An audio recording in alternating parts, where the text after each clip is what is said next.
This is my 1968 Baja Bug. My dad bought it in 1975. It was his first car, and then it was my uncle's first car. After a while, my dad bought it back, and he made it into the Baja Bug it is now. It looks pretty much like it did back in the early 80s when he modified it. After he had it for a while, he parked it at my grandma's barn, and there it sat for 30 years. And I've been fixing it up for the last 7 years, and I've driven it most of that time. I put close to 30,000 miles on it. I have a ton of memories with it.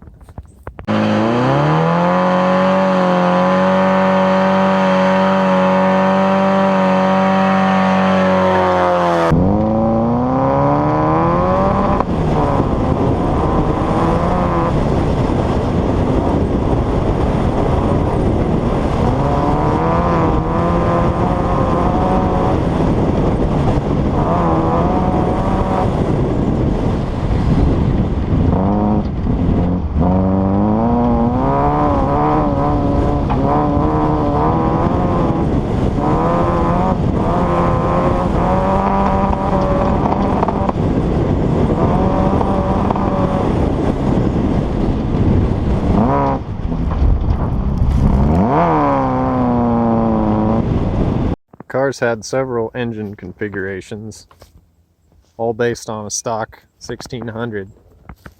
It's had single Weber, it's had dual Webers,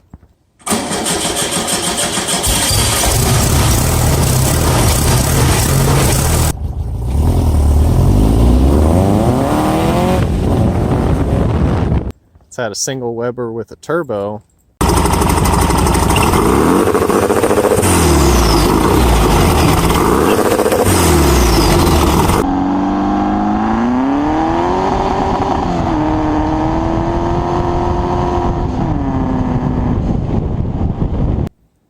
And then EFI with the turbo, finally EFI. I've gone through pretty much everything on the car except for the headliner, the bodywork, some parts of the wiring. I've never taken the body off. Done maybe a dozen partial to full engine rebuilds. Usually every 6 months you need something. I've rebuilt the transmission several times. And main problems I've had, one time I had the crankshaft break in half, and another time I had the flywheel break in half. But it's pretty reliable nowadays. I haven't had much to do on it in the last year, except for new cylinder heads. But yeah, other than watching YouTubers, no one taught me how to do this stuff. I'm not a mechanic, I just like doing projects. I love this kind of stuff. I'm a grad student. I help teach a mechanical design class. The engine is an 1849cc, so that's an 88 bore 76 stroke. Has a angle 120 cam with 1.25 to 1 rockers. Some AA performance cylinder heads. It's about 10.5 to 1 compression, which runs pump gas just fine. And I've got it set to 6,000 RPM rev limit.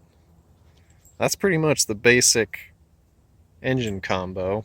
Everything else I would consider to be just supporting mods. But it's pretty good. It makes good torque from about 2,500 to 6,000. The EFI system is something I made myself. It runs micro squirt.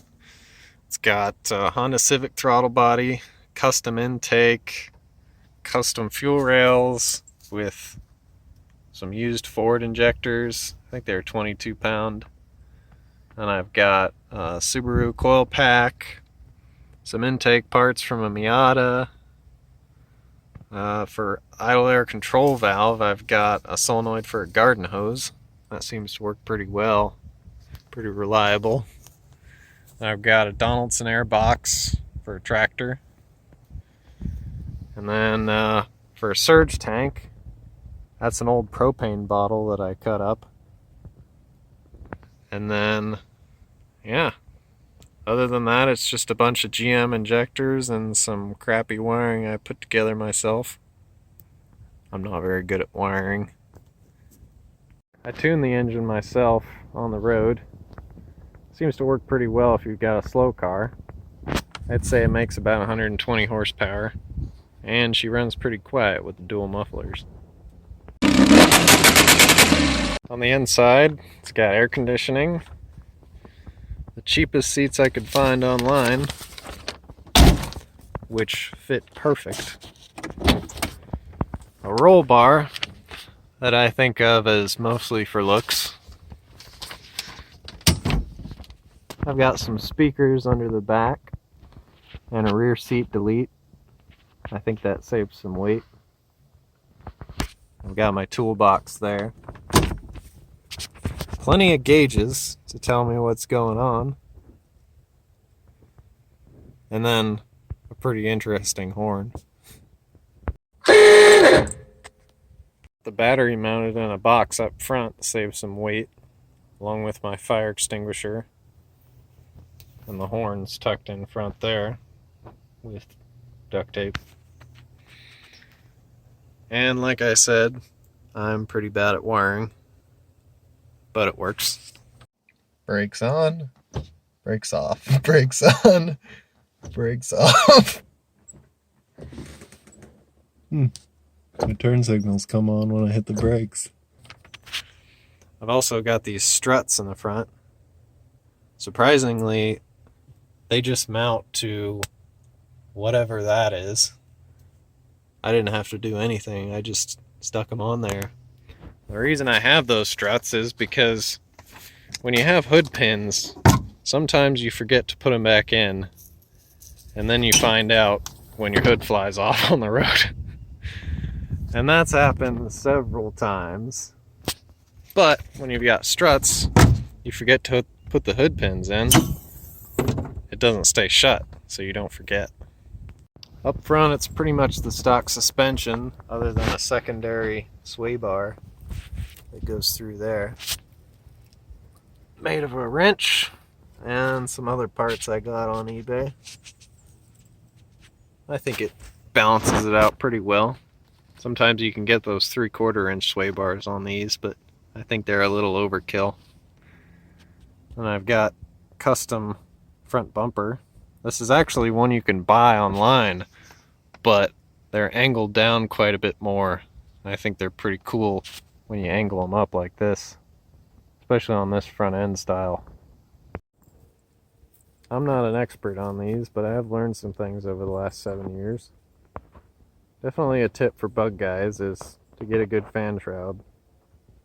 Another tip is beware of all the Chinese parts that are out there. When it comes to fuel injection, I'd say DIY fuel injection works really well if you have the time to learn how to tune. I'd say that's the hardest part. And DIY turbocharging is not that great unless you have the right turbo.